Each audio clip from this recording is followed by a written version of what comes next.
আজকের সকালটা ছিল অদ্ভুত সুন্দর, শান্ত পরিবেশ, কি সুন্দর সবুজে ঘেরা।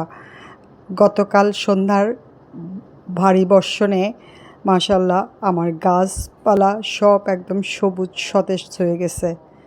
সারা এলাকার ময়লা আবর্জনা ধুয়ে মুছে সাফ। ছাদে এলাম, অনেকগুলো আম পড়ে গেছে। মাশাল্লাহ আমগুলা বেশ বড় সাইজ হয়েছে। এতদিন ধুলাবালির জন্য গাছের পাতা টাতা কোনো কিছু দেখা যাচ্ছিল না। আজকে একদম স্পষ্ট দেখা যাচ্ছে আমার গাছে মাশাল্লাহ কত না আম ধরেছে, মোটামুটি বড়ও হয়েছে। এই যে 2টা গাছে আমার আম এসেছে, মাশাল্লাহ মাশাল্লাহ খুবই সুন্দর, আমগুলা টেস্টি। আরও কয়েকটা গাছ আছে, যদিও আম আসেনি। যাই হোক, পরিষ্কার সুন্দর প্রকৃতি, মনটা ভরিয়ে গেল।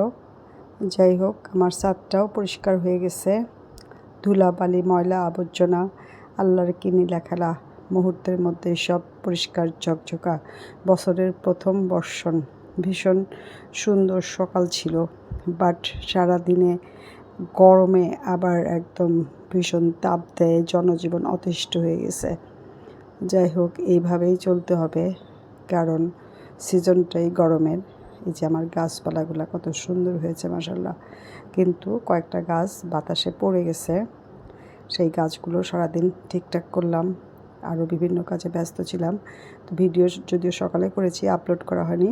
যাই হোক, সবাই ভালো থাকবেন। গরমে প্রচণ্ড সোয়েটিং হয়, সবাই ঠান্ডা জাতীয় খাবার খাবেন, লিকুইড খাবার, পানি খাবেন বেশি বেশি। সবাই ভালো থাকবেন, সুস্থ থাকবেন।